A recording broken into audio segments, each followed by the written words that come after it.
मनावरचं ना लई मोठं दडपण दूर झालंय बघा. कसलं ग बाळा? आत्या हो, देवी रागवल्या नाहीयेत माझ्यावर. हो का? आणि मग असं असतं ना, मी खुश नाही तर काय असणार. चांगलं झालं बाळा. पण मला सांग, एवढी लगबग कसली चालली तुझी? अरे देवा, काय बोलत बसले मी तुमच्याशी. आत्या, मला लई स्वयंपाक करायचा आहे, वेगवेगळ्या प्रकारचे पदार्थ बनवायचे आहेत. मी चालले. अगं बाळा, पण कशासाठी? आत्या, हाय का आता? कुठल्या जगात आहात तुम्ही आत्या? त्या देवी यांनी सांगितलेले महत्वाचे पाहुणे येणार आहेत, म्हणून तर एवढी समधी तयारी सुरू आहे ना. अच्छा अच्छा अच्छा, देवी आईने सांगितलंय होय? वय मग बरोबर आहे. कसं आहे, येणाऱ्या पाहुण्यांची सेवा करणं, आदरातिथ्य करणं या घरच्या सुनेचं कर्तव्यच आहे. सावित्री आत्या. सुनबाई, तिकडं. पारू, हे काय? अजून काहीच तयारी नाही झालेली? देवी, तुम्ही काळजी नका करू, समजा व्यवस्थित होईल. अगं पण जेवण सुद्धा करायचं आहे. ते बी होईल. मी आलीच.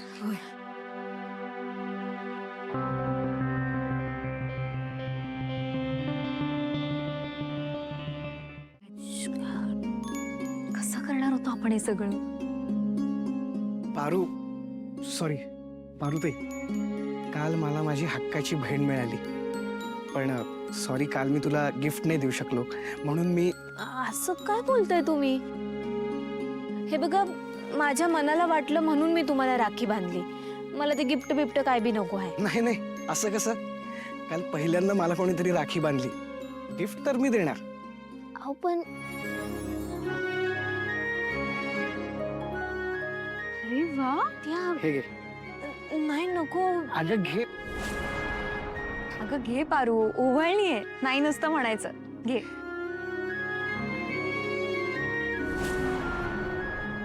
एका भावाचं कर्तव्य मी नेहमी बजावी. तुला माझी कधीही गरज लागली तरी मला हक्कानी सांग. थँक्यू बरितो सर. हं? दादा. करेक्ट. अरे तुम्हा दोघांचं नातं असंच भरत राहू. येस, आलोच मी. अरे दिशा, ते पारूला गिफ्ट द्यायचं होतं ना, दिला. ओके, मस्त. आलोच.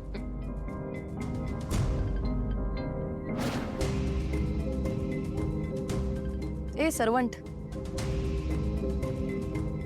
बघू माझ्या नवऱ्याने काय गिफ्ट दिलंय.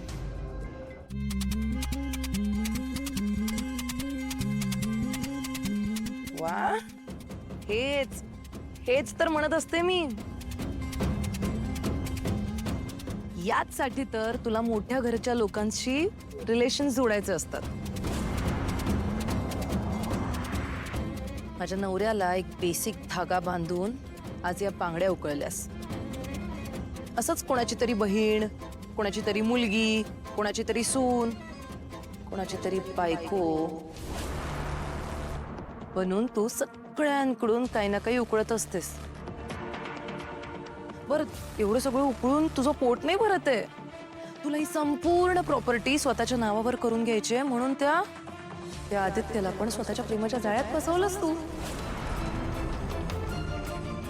आणि काय हे बिंडो किर्लोस्कर्स एवढे सुशिक्षित असून सुद्धा अडाण्यांसारखा तुझ्यावर आंधळा विश्वास ठेवतात. आणि तू त्यांनी ठेवलेल्या विश्वासाचं चांगलं फळ देतेस त्यांना.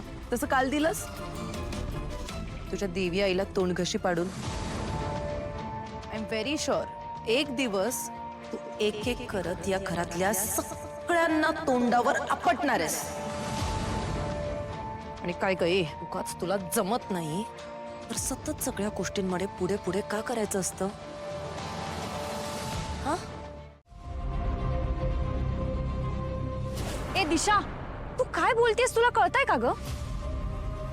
खरं तर ना, तुझी या घरात राहण्याची पात्रताच नाहीये, पण आम्हीच तुला ठेवून घेतलंय. प्रिया मॅडम, पण एक गोष्ट लक्षात ठेवा, तू पारू सोबत या भाषेत नाही बोलू शकत.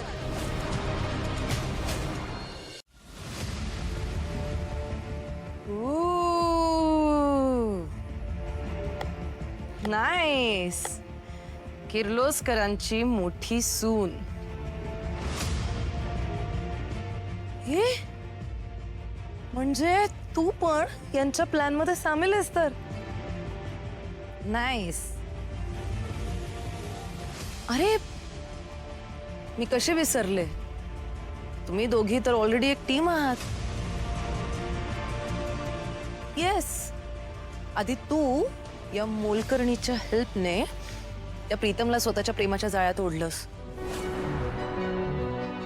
म्हणून तर त्याने माझ्यासोबत होणारं लग्न मोडून तुझ्यासोबत लग्न केलं, जेव्हा की तुझी या घरची सून होण्याची लायकी सुद्धा नव्हती. पण आता तुम्ही दोघी बघत राहा, कशी चुटकी सरशी तुम्हाला दोघींना या घराबाहेर फेकून देते ते. दिशा तू ए चल तू.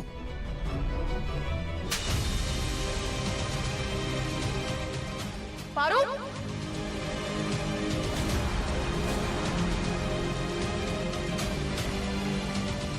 कोण आहात कोण तुम्ही? तुमचा ना आमचा काय संबंध आहे?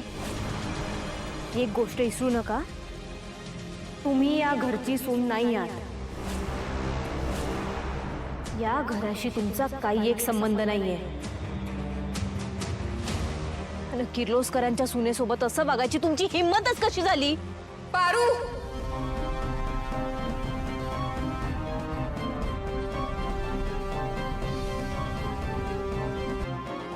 काय गए, तुझी हिम्मत कशी झाली हिच्याशी असं बोलायची? ती ना या घरची सून आहे. तू कोण आहेस? एक फडतूस मोलकरीण. परत येऊ सासू मॉम, तुम्ही या घाणेरड्या मोलकरणीच्या तोंडाशी लागूच नका. आता ना हिला हिची लायकी मी व्यवस्थित दाखवून देते.